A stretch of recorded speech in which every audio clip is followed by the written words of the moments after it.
Gostaria de convidar os irmãos a abrirem lá em 2 Coríntios.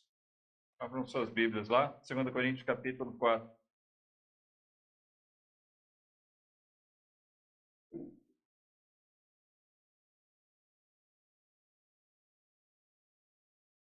Versículo 8. Vamos ler aqui, versículos 8 e 9, tá?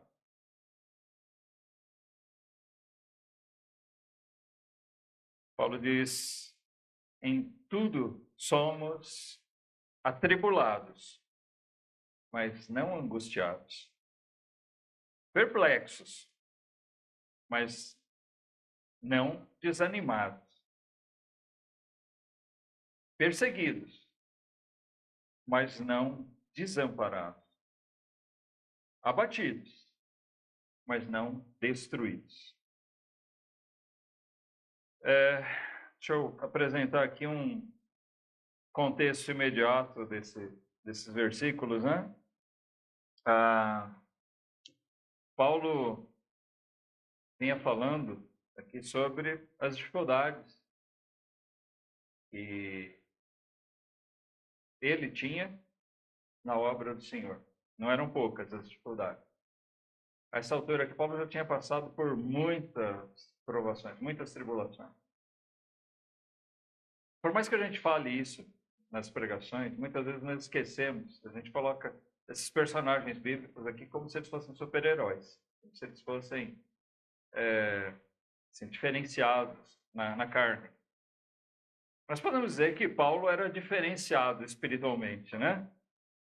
Mas não na carne, irmãos. Ele era uma pessoa como qualquer um de nós. Tá certo? A gente não pode esquecer disso. Paulo, cada um desses servos de Deus descritos na Bíblia, eles eram pessoas normais. E como pessoas normais, eles tinham suas crises, tinham suas dificuldades. Sabe aquela fadiga, aquele cansaço que a gente sente? Imagina, hoje nós estamos num dia de calor. O calor deixa a gente meio derrubado, né? Fisicamente mesmo.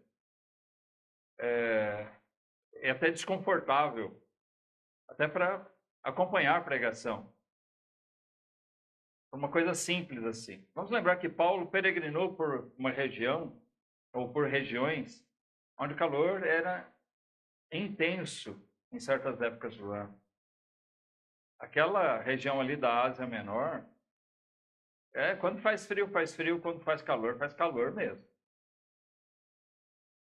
Aquelas regiões, indo ali para a Grécia, vocês já devem ter visto época de verão na Europa.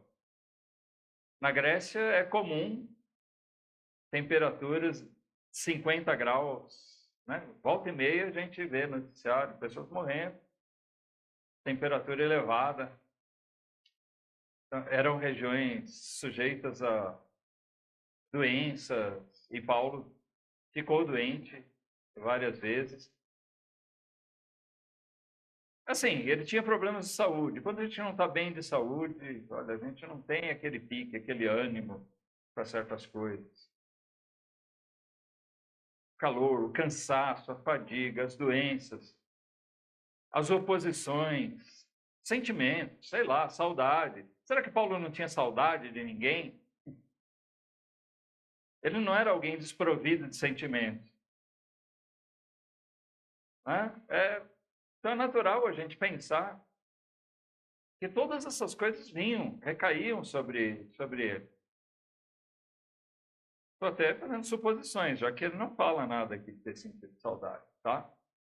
Eu sempre digo para os irmãos, a gente precisa tomar cuidado para não ir além da Bíblia, mas eu estou supondo isso dentro de um contexto do que nós vemos nas Escrituras. É uma pessoa normal, sujeita às mesmas fraquezas que nós. E aqui ele fala, quando chega nesse ponto, falando das dificuldades na obra, na tarefa, no ministério, ele está falando isso não só dele. Paulo não conta histórias de si mesmo para se vangloriar, para se colocar como herói. Sempre que ele fala alguma coisa de si, ele fala isso para exemplo dos fiéis, para ensino deles. Tá certo? Então, o que eu gostaria de tirar para nós hoje aqui é realmente o ensinamento de Paulo a respeito do que ele vivenciava como uma dose de encorajamento para nós. Tá? Porque é sobre isso que ele vai falar. Nossa Bíblia aqui tem como subtítulo nesse trecho, motivos de confiança e encorajamento. Em outras palavras, aqui, motivos para nós mantermos o ânimo. Por isso, eu acho que o assunto central nosso aqui é esse, né? Uma dose de encorajamento que a gente pode captar aqui com o apóstolo Paulo. Quando ele diz em tudo somos atribulados, perplexos, perseguidos, ele está falando de si, ele passava por aquelas coisas, mas ele fala disso sabendo que ele não era o único, que muitos irmãos passavam também por isso, outros irmãos passavam por isso, vivenciavam, experimentavam situações semelhantes que as dele, e que outros mais passariam. Nós temos situações na nossa vida, irmãos, que vão causar em nós esses mesmos efeitos. Nós vamos ser atribulados. Aqui nós encontramos o efeito de problemas, né? Problemas, tribulações. Então nós somos atribulados. Nós nos encontramos muitas vezes perplexos. O que é ficar perplexo? A gente usa isso. Fulano ficou perplexo, ficou pasmo. É aquela quando você para, né? Você não sabe o que fazer. O sentido mais exato da palavra aqui é mesmo quando você hesita. Sim, nós ficamos hesitantes. Paulo hesitava em certos momentos. Ele parece uma pessoa tão objetiva, né? Tão decidida. Mas Paulo também, ele mesmo diz, havia momentos em que ele ficava perplexo. Ele próprio hesitava. Não sei o que fazer agora. Bom, ele ia buscar isso em Deus. O que vai acontecer? Perseguidos. Sim, nós podemos ser. Todas essas coisas, passar por tribulações, hesitações, perseguições. Podemos sim ficar abatidos. Estava conversando com um irmão hoje e ele fez um comentário que vem de encontro a um sentimento meu, uma percepção minha. Às vezes, isso acontece. O abatimento, às vezes, não vem por problemas. Paulo fala aqui de problemas no primeiro, né? Atribulados. Mas, às vezes, o abatimento vem do nada. Ou da própria rotina. Sabe, quando a gente... As coisas não estão super bem, não está acontecendo nada excepcional, mas também não está ruim. A gente vai ficando naquela rotina e, de repente, a gente vai ver, a gente está abatido. Mas fala... Abatidos, sim, mas não destruídos. Hesitantes, perplexos, sim, mas não desanimados, perder a vida, o vigor. Paulo fala de uma experiência dele. Ele fala, olha, nós somos atribulados, nós somos perplexos, nós somos perseguidos, nós somos abatidos, mas nós não somos angustiados, não somos desanimados, não somos desamparados e não somos destruídos. Ele está falando isso dele e é um exemplo que ele passa para nós, para todos nós.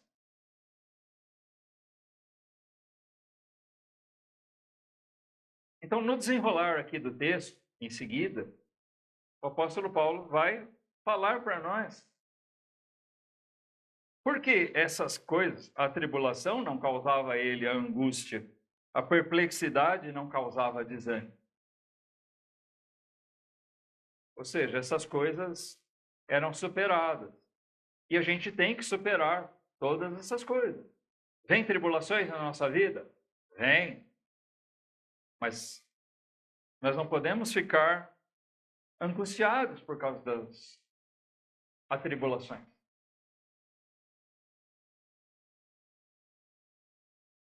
Ficar ali encruado. Né? E agora? Aconteceu isso.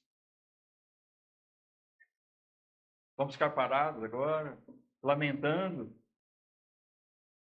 Não. Como dizem, né? Vida que segue. Mas de que maneira o crente vê isso?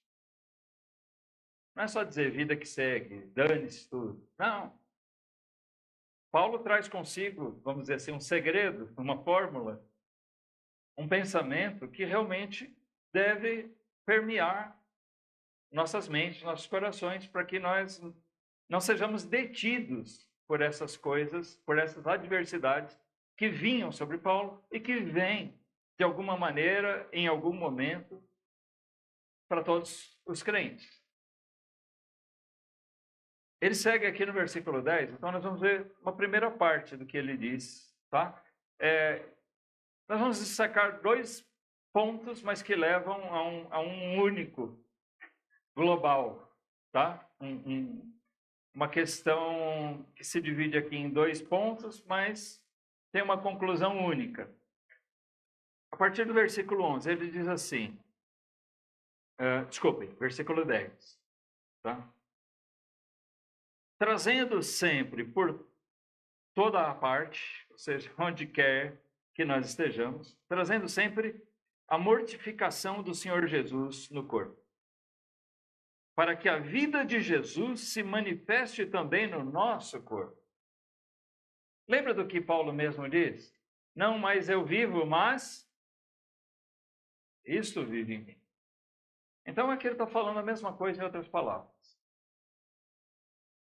Mas isso é uma das coisas que mantinha Paulo vivo. Vivo na fé. Vivo na tarefa. Eu não vou desanimar, não posso parar. Porque eu carrego em mim a mortificação do Senhor Jesus no meu corpo.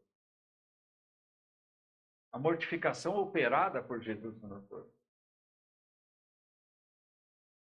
Para que a vida dele se manifeste também no nosso corpo. Cristo morreu por nós para que nós tivéssemos vida. Ele se deu por nós para que nós tivéssemos vida abundante.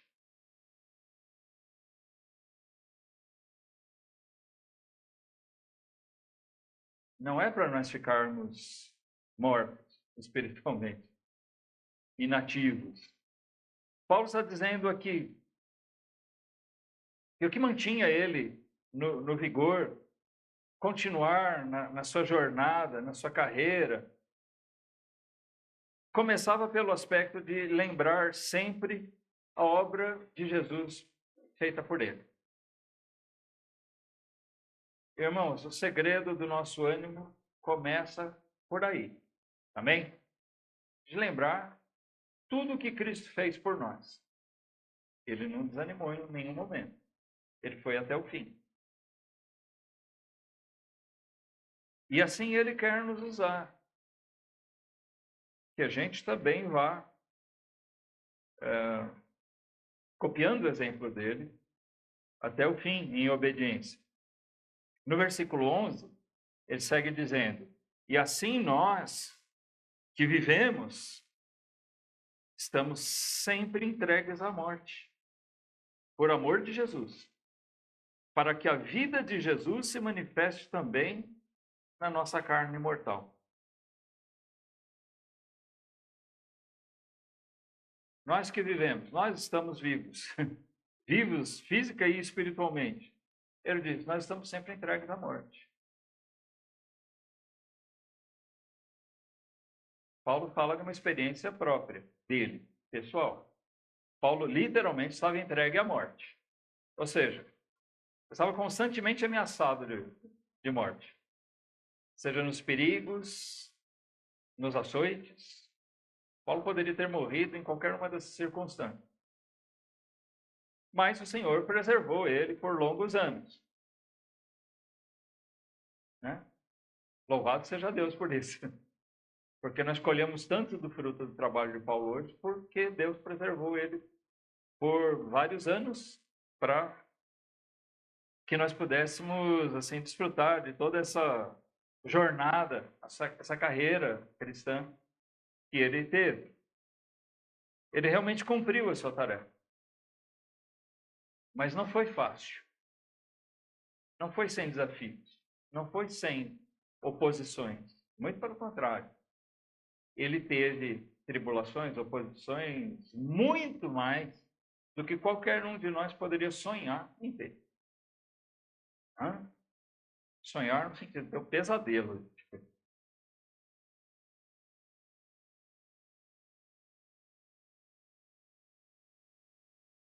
Versículo 12, ele diz ainda, de maneira que em nós opera a morte, mas em vós a vida. Por que ele diz isso? Porque todos os riscos que Paulo passava, todas as dificuldades, as agruras que ele passava,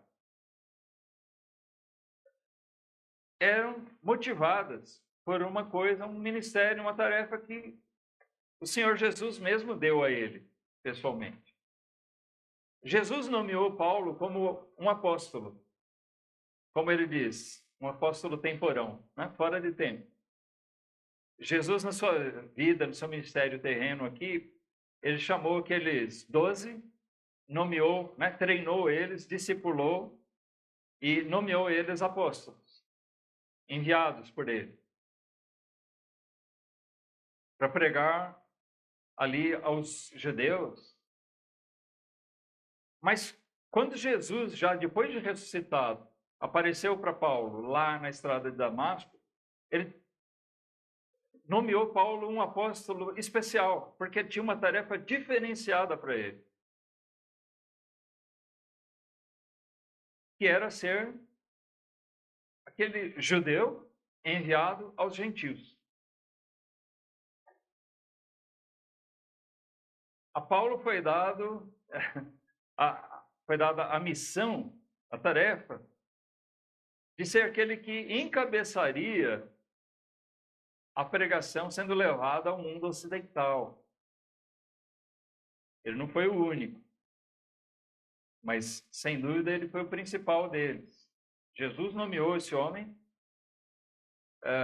e, depois do Espírito Santo, mesmo chamou ele do meio daqueles irmãos lá que estavam em Antioquia, faziam parte daquela igreja. Paulo estava lá naquele tempo e, junto com Barnabé, o próprio Espírito Santo orientou eles para que separassem esses dois, Paulo e Barnabé, para que eles fossem aos gentios. E lá foram eles. E ali começou a jornada realmente de Paulo, a grande tarefa da vida dele, né?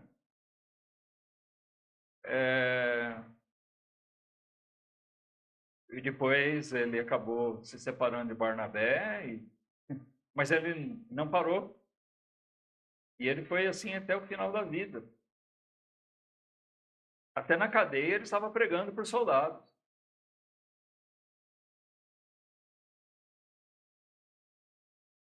Das vezes em que ele esteve preso, nos momentos em que ele esteve preso, Paulo teve que fugir de cidades, e ele fugia de uma cidade onde ele estava pregando para ir para outra, e não ficava escondido lá. Ele ia para aquela outra cidade e ia continuar pregando. Correndo sempre risco de morte. Mas por quê? Para que os gentios pudessem ouvir do Evangelho e ter vida. Vida espiritual, vida eterna. Então é por isso que ele diz isso aqui, irmãos, no versículo 12. De maneira que em nós opera a morte, mas em vós a vida. Aí seguindo, versículo 13, ele diz: E temos, portanto, o mesmo espírito de fé, como está escrito: E aqui ele faz referência a um salmo. Cri, por isso falei. Nós cremos também, por isso também falamos. Ele creu e por isso fala. Não podia se calar. Versículo 15. Porque tudo isto... Desculpem, 14. Sabendo que o que ressuscitou o Senhor Jesus, nos ressuscitará também por Jesus. E nos apresentará convosco. Porque tudo isto é por amor de vós, para que a graça multiplicada por meio de muitos faça abundar a ação de graças para a glória de Deus. Por isso não desfalecemos. Mas ainda que o nosso homem exterior se corrompa, o interior, contudo, se renova de dia em dia. Então aqui a gente vê, nesses versículos, a conclusão desse primeiro ponto. O que ele está dizendo aqui? Irmãos, nós somos em tudo atribulados, né? Perplexos, perseguidos. A gente passa por todas essas coisas. Mas a gente vai superando isso e vai passando e vai em frente. Por quê? Porque nós lembramos sempre do que Cristo fez por nós e que Ele nos deu uma tarefa. Irmão, se você pensar em desanimar, o que é que pode fazer você reagir?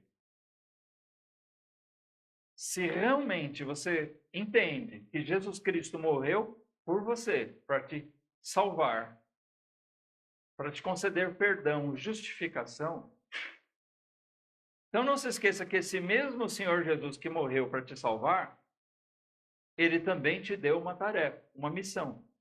Você não é o apóstolo Paulo, mas você é você. E a cada um de nós é dada uma tarefa na nossa vida. Você não está aí fazendo hora extra. Você não está aí por acaso. Ou está? Nós estamos aqui, irmãos, neste mundo. Somos mantidos aqui por Deus, porque Ele tem um propósito para nós na nossa vida. Amém? Ele tem um propósito de nos usar. A nossa tarefa, diante da de Paulo, né, a grandiosidade da tarefa que o Senhor concedeu a Paulo, pode parecer e ser mesmo uma coisa tão pífia, né, uma coisa tão minúscula, tão discreta, tão insignificante. Mas sabe de uma coisa? É a tarefa que Ele me deu. E se eu não for fiel em cumprir nem a tarefa insignificante que Ele me deu, eu devo me envergonhar, né, de ver o exemplo de Paulo, que com muitas dificuldades, muito superiores às nossas, avançou. Não faltou para ele a coragem de continuar.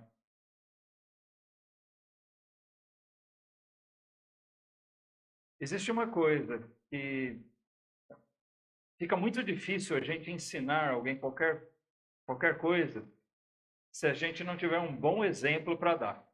Não é verdade? Imagina um professor de matemática que não sabe matemática.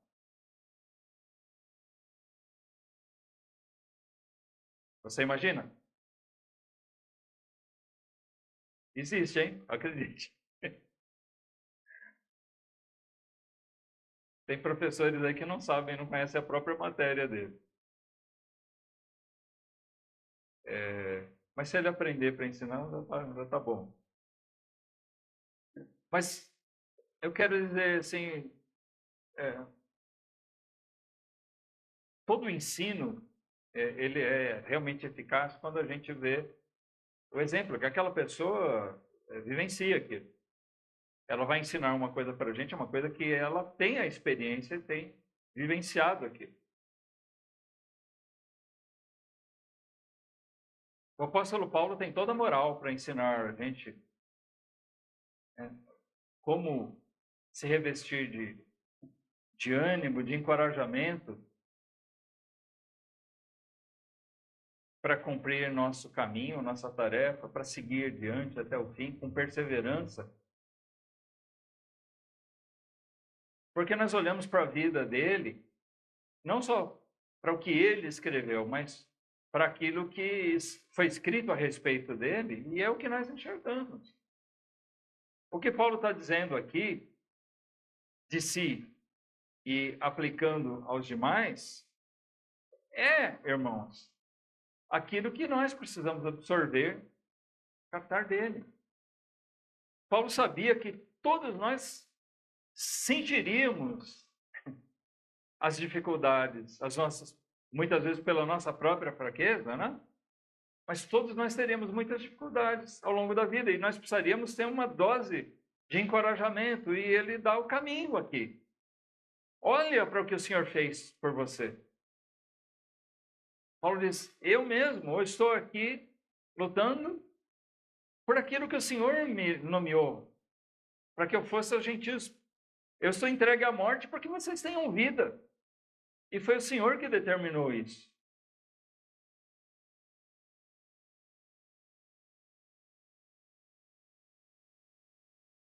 Eu criei, e por isso falei.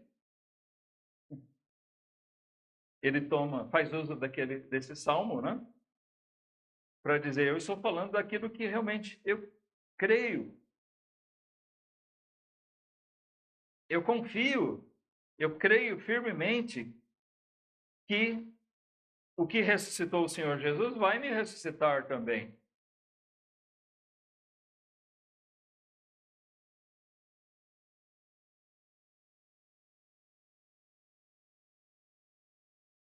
Quando nós chegamos no versículo 16,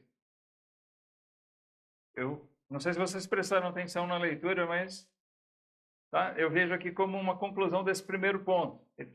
Por isso não desfalecemos. Mesmo diante de todas essas dificuldades, ele diz: por isso não desfalecemos. Por isso o quê? Por ele olhar o que Cristo fez por ele e por ele entender a missão que o Senhor deu para ele. Isso tem que ser aplicável a nós também. Amém? Não, acho que vocês não captaram, não. Hã? Mas é isso que Paulo está ensinando. Nós não podemos desfalecer. Nós temos que olhar para o que Cristo fez por nós. Nós temos que olhar que nós estamos aqui porque Ele deu uma tarefa para nós. Pode ser cansativo, pode ser entediante, pode ser custoso.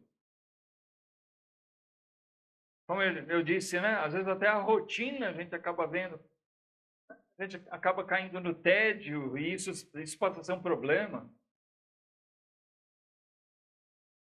Mas se a gente tiver que passar por perseguição, isso vai fazer a gente parar? Se a gente tiver que passar por problemas, quantas vezes você já viu pessoas? Eu tenho. Já perdi as contas. 50 e. 50 não, 46 anos de convertido. 46 anos de convertido. E ao longo desse tempo todo aqui, irmãos, que eu estive, né, sempre fazendo parte de uma igreja, eu vi muita gente que, quando veio tribulação, como diz, ficou a mula da igreja. Abandonou tudo. Pessoas que foram batizadas junto comigo, pessoas que foram batizadas depois na igreja lá, olha,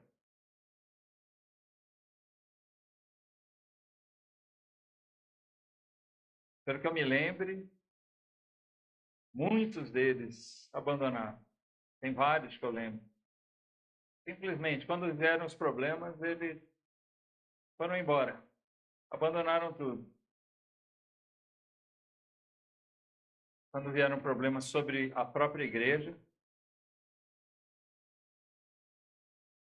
alguns que tiveram problemas pessoais. Problemas pessoais são motivos para você deixar a sua missão? Problemas que vêm sobre a igreja são motivos para você deixar o evangelho? Não. Quando a igreja passa por problemas, nós temos que ser firmes para ajudar a igreja a superar aquilo.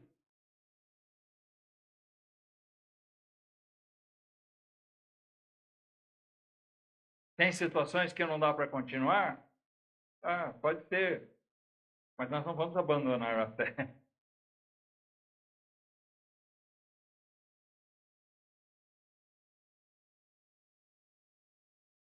Nós temos que ter coragem. Não podemos desfalecer, como ele diz aqui, porque sabemos que o Senhor morreu por nós e que o Senhor tem uma tarefa para nós. O dia que a nossa tarefa encerrar, quem vai decretar isso não é a gente mesmo. Quando a nossa missão aqui se encerrar, sabe quem vai determinar? Acabou? É Ele mesmo, o Senhor. Ele que deu a missão, que deu a tarefa, Ele mesmo vai dizer, olha, acabou, cumpriu. E espero que nós possamos dizer como Paulo. Acabei a carreira, guardei a fé. Amém?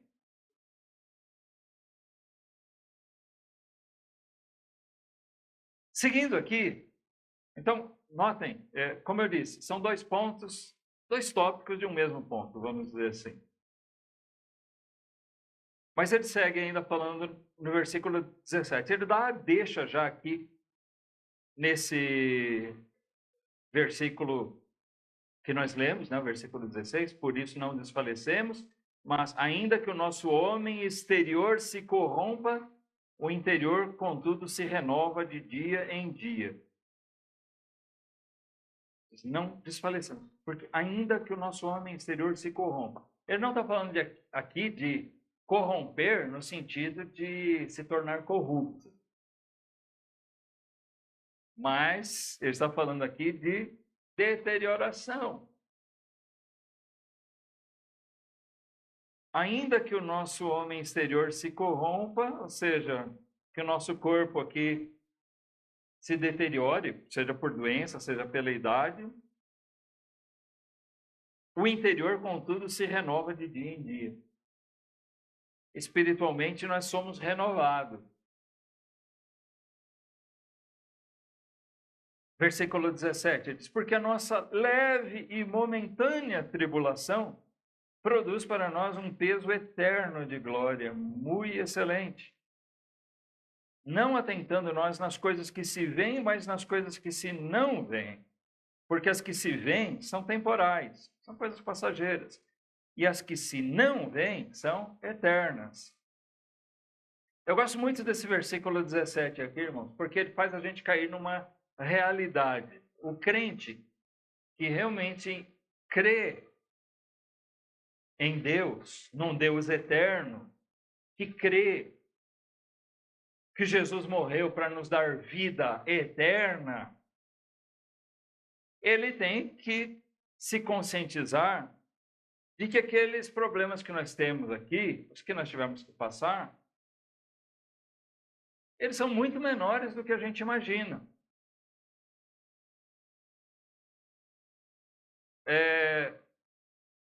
Principalmente quando a gente é jovem, e às vezes eu converso com jovens, e eles falam para mim de algum problema. Eu lembro quando eu era jovem. Faz tempo, mas ainda lembro. Principalmente quando a gente é jovem, a gente pensa que o problema que a gente está vivendo é o pior que qualquer pessoa já passou. Que aquilo não tem fim.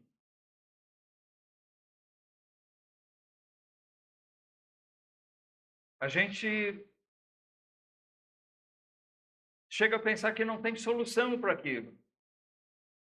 Mas à medida que o tempo passa, a gente começa a ter uma experiência e olhar, tudo aquilo passou. Naquela época parecia tão importante. Talvez realmente tenha sido difícil aquilo naquela época, mas passa. Aquilo que a gente julgava ser um problemão, passou.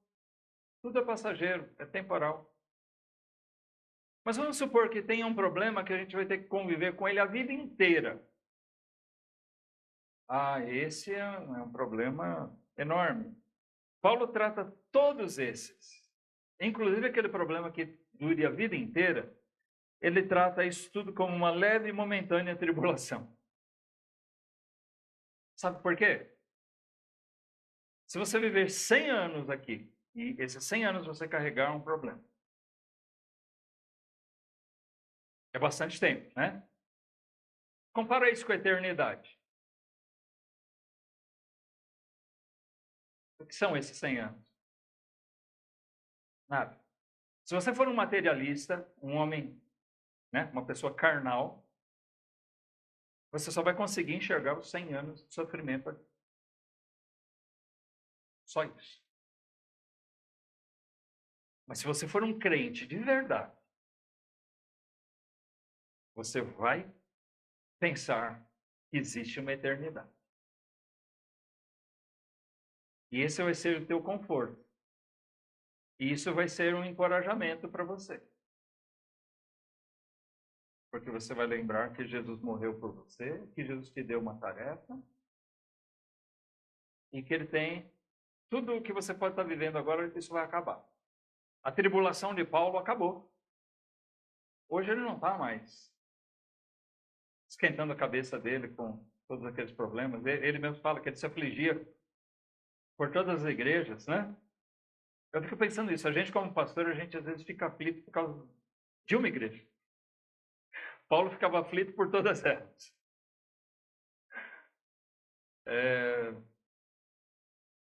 Sem contar os inúmeros problemas que ele passou. Mas passou. Ele mesmo tinha consciência de que aquilo era uma leve e momentânea tribulação. Era uma tribulação passageira. Já tem aí 1900 anos, pouco mais, que Paulo se livrou disso. Tudo passou.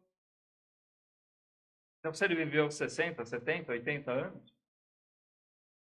aquilo é nada perto do que ele já viveu. Que ele está na glória com o Senhor. Amém? E ele fala aqui que ele tinha confiança de que ele iria desfrutar disso com eles também. No versículo 14, sabendo que o que ressuscitou o Senhor Jesus nos ressuscitará também por Jesus e nos apresentará convosco, com vocês. Nós vamos estar juntos com o Senhor.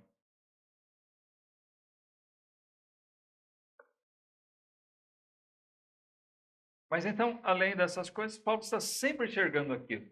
Esses tempos atrás, nos estudos que a gente tem feito sobre os hinos, a gente falou um pouco e viu alguns hinos, né, daquela...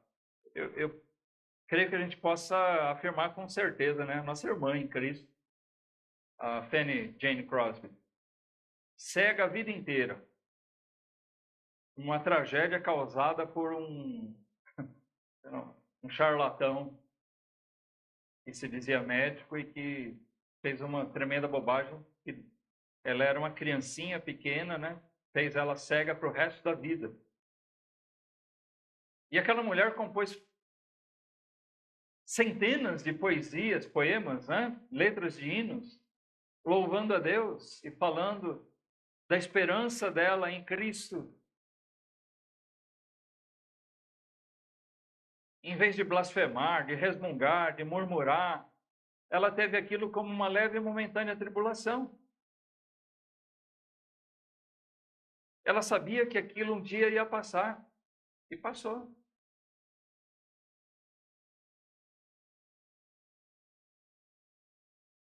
E ela cumpriu a missão dela.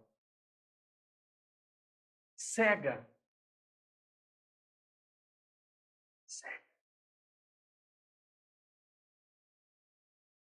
Ela cumpriu a tarefa que Deus deu para ela. Você pode ser míope como eu, mas você tem visto. Talvez alguém que ouça essa pregação seja cego. Mas isso não te impede de louvar e de servir ao Senhor.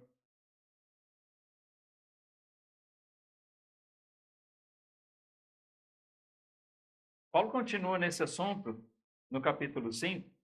Nós vamos entrar um pouquinho aqui no capítulo 5, vendo ainda esse segundo tópico. Então, notem, a dose de encorajamento que Paulo nos dá aqui é baseada, primeiro, partindo do princípio de que Cristo morreu por ele.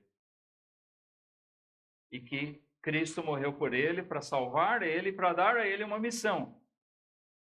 Então, isso é aplicável a nós. Mas essa missão, por mais árdua que seja, ela vai ter fim. Mas nós temos que visualizar sempre as bênçãos eternas. Então, ele fala aqui no versículo 1, capítulo 5. Porque sabemos que se a nossa casa terrestre desse tabernáculo se desfizer, temos de Deus um edifício, uma casa não feita por mãos, eterna nos céus. Aqui, irmãos, a gente precisa entender bem o que ele está falando. A nossa casa terrestre. Não é aquela casa onde você mora. De tijolo, de alvenaria, de madeira, seja do que for. Ele não está falando disso. A casa terrestre deste tabernáculo que ele está falando é onde a nossa alma habita. Você não é isso aí. Você não é essa carcaça, tá? Você é o que está dentro dessa carcaça. Deus nos deu um corpo. Mas nós somos seres espirituais. Nós temos espírito. Alma. E Paulo diz, a respeito dessa carcaça, ele se refere como uma habitação. É onde nós habitamos, o nosso tabernáculo. O tabernáculo a gente sabe que foi uma habitação, era uma cabana. Então era passageiro. O próprio tabernáculo do Antigo Testamento foi usado para adoração durante o período de peregrinação do povo, porque chegou um momento em que eles se estabeleceram lá na terra e puderam construir, na época de Salomão, construir o templo, que sucedeu ao tabernáculo.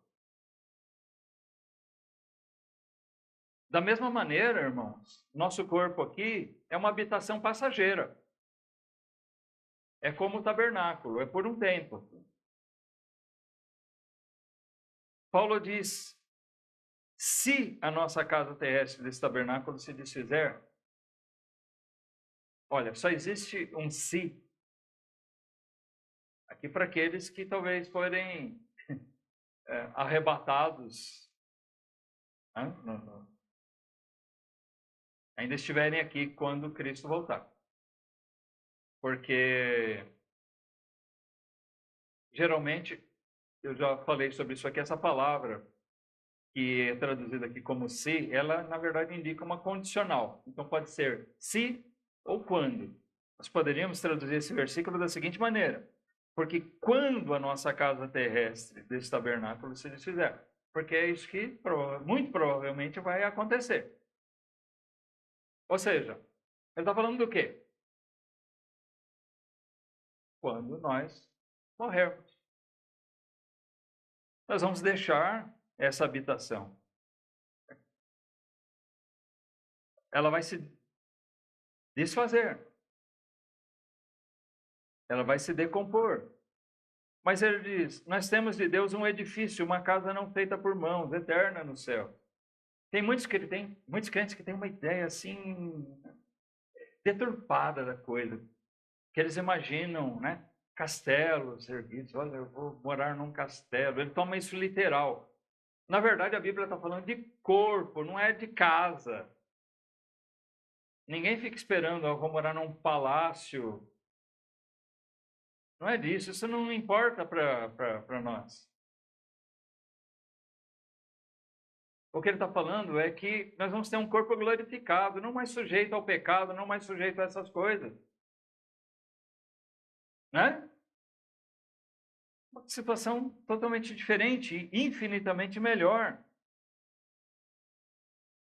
Então, se eu tenho tais promessas, por que eu vou ficar me lamentando tanto porque eu tenho esses problemas passageiros aqui? Isso tudo vai passar. Coragem, anime-se. Você tem um sofrimento grande, você tem uma cruz para carregar na sua vida, carregue ela honradamente. Carregue a sua cruz com fé.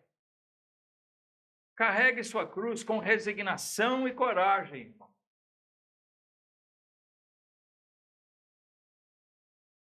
Seja ela pesada ou não.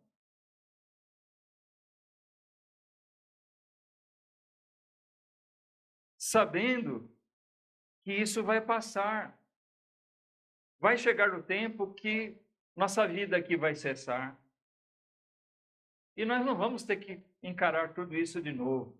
Que triste doutrina herética é essa da reencarnação? Primeiro, porque ela mantém as pessoas no engano, né? As pessoas vivem de qualquer maneira, sabendo que vão, né? Imaginando que vão ter outra chance. A Bíblia diz: não, ao homem está ordenado morrer numa vez. E vindo depois disso, o juízo. Acabou. Não tem reencarnação. Então, o que para alguns seria uma coisa boa, na verdade é uma coisa triste. Para que ficar reencarnando, voltando, para sofrer mais? Para continuar sendo igual a gente era, ou talvez pior?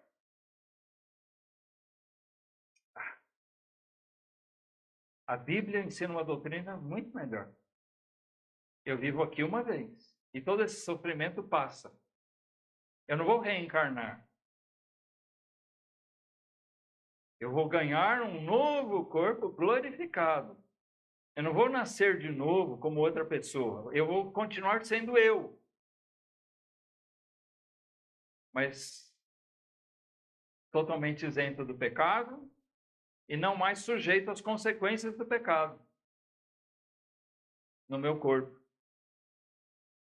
Nós vamos estar livres de tudo isso aqui, irmãos. Toda dor, todo sofrimento, tudo que você passa aqui, acabou. Como eu disse de Paulo, tudo que ele passou, os açoites, tudo aquilo passou. Todo sofrimento, todas as doenças. O abandono de família, abandono de amigos, falsos irmãos que traíram ele, tudo aquilo passou, acabou. Ele está com Cristo na glória, aguardando aquele dia. Quando Cristo voltar, Paulo vai vir com ele, com o corpo glorificado, que está guardado, preparado por Deus para ele.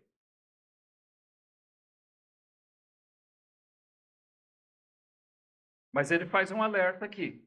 Essa esperança só funciona para um tipo de gente. Versículo 2, ele diz: e por isso também gememos, desejando ser revestidos da nossa habitação que é do céu. Se, todavia, estando vestidos, não formos achados nus. Porque também nós, os que estamos nesse tabernáculo, gememos carregados, não porque queremos ser despidos, mas revestidos, para que o mortal seja absorvido pela vida. O que Paulo falou aqui, olha, nós desejamos ser revestidos. Revestidos do quê? Dessa nova habitação. Nós almejamos o dia que nós vamos estar livres dessas coisas aqui. Quem me livrará desse corpo de morte, como ele disse? Quando chegar aquele dia que a gente for livre desse corpo de morte, de pecado, quando a gente for livre das dores, dos sofrimentos dessa vida aqui, nós vamos ser revestidos daquilo que é novo, daquilo que é do céu. Mas ele diz, se todavia, estando vestidos, não fomos achados nus. O que ele está querendo dizer aqui é, se realmente você é um crente em Cristo, se você realmente é um salvo, porque não adianta se alimentar de esperança, os sofrimentos aqui vão acabar, né? Se você não tem Cristo, não acaba. É comum se dizer, né? Uma pessoa sofreu, então vai lá, a pessoa não sabe o que dizer, vai lá confortar os parentes, né?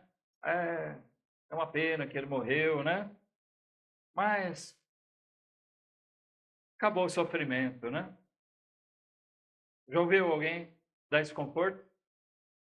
Nós não podemos falar isso a respeito de alguém que partiu dessa vida sem Cristo.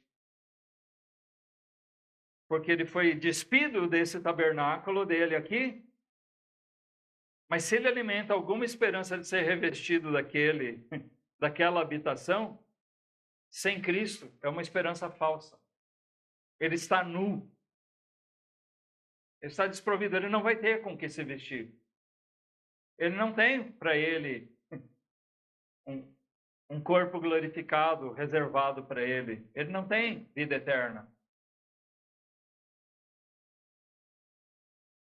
Muito pelo contrário, o sofrimento só vai continuar, porque aí é o sofrimento eterno.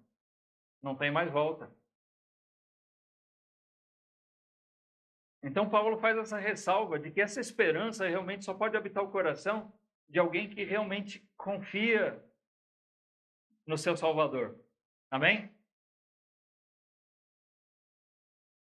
Só quem confia. Se você não confia em Cristo plenamente, para o perdão de seus pecados, você está nu, espiritualmente falando, você está pelado. A hora que você perder esse corpo aqui, acabar a sua vida aqui, você não tem nada com que se vestir, não há esperança, não tem continuidade. É sofrimento. Eternamente a sua alma vai padecer. É o que a Bíblia, a palavra de Deus ensina. Mas para o crente, não. Para o crente é um conforto. Todos nós queremos viver aqui, né? O próprio apóstolo Paulo, ele chega a um ponto de dizer, ele ficava em dúvida, o que era melhor, partir logo e estar com Cristo ou permanecer, como ele diz, por amor de vós? Porque Paulo pensava ainda naquilo que Deus poderia usar ele em favor daqueles irmãos, das igrejas. Mas, por ele mesmo, qual seria a preferência? Você é capaz de imaginar? É que Paulo não era egoísta, né? Mas o desejo, o interesse dele realmente era estar com Cristo. Porque ele tinha essa convicção de que quando a sua casa terrestre desse tabernáculo se desfizesse, ele teria de Deus um edifício, algo muito maior, muito melhor.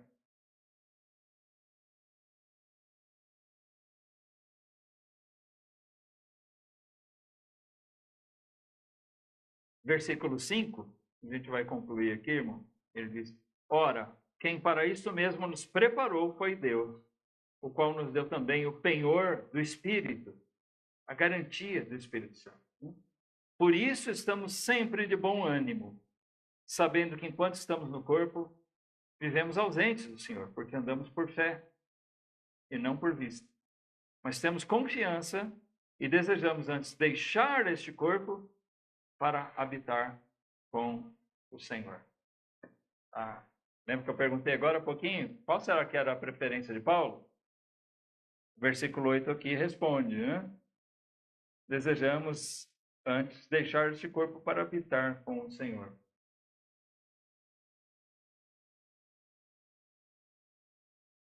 Nosso ânimo.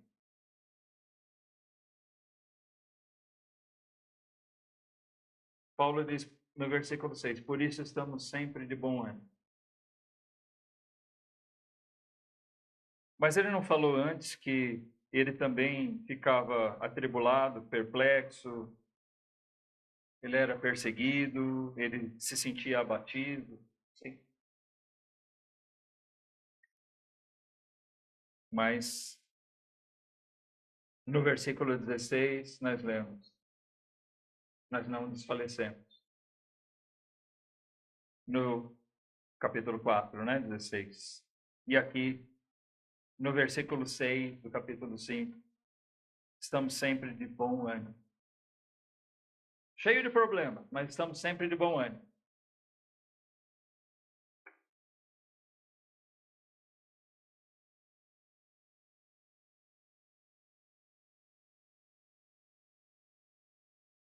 É ou não é uma lição de encorajamento, irmão? Se a gente pensar que nós poderíamos passar talvez por 50% de tudo que Paulo passou, só metade, tá? Será que nós teríamos o mesmo bom ânimo? Será que nós também não desfaleceríamos?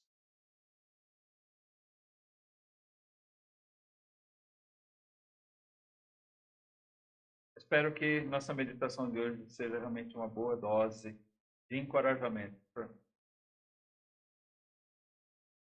contra todas as adversidades. Pode vir perseguição, pode vir tribulação. É muito provável que elas venham em algum momento. Pode vir o abatimento.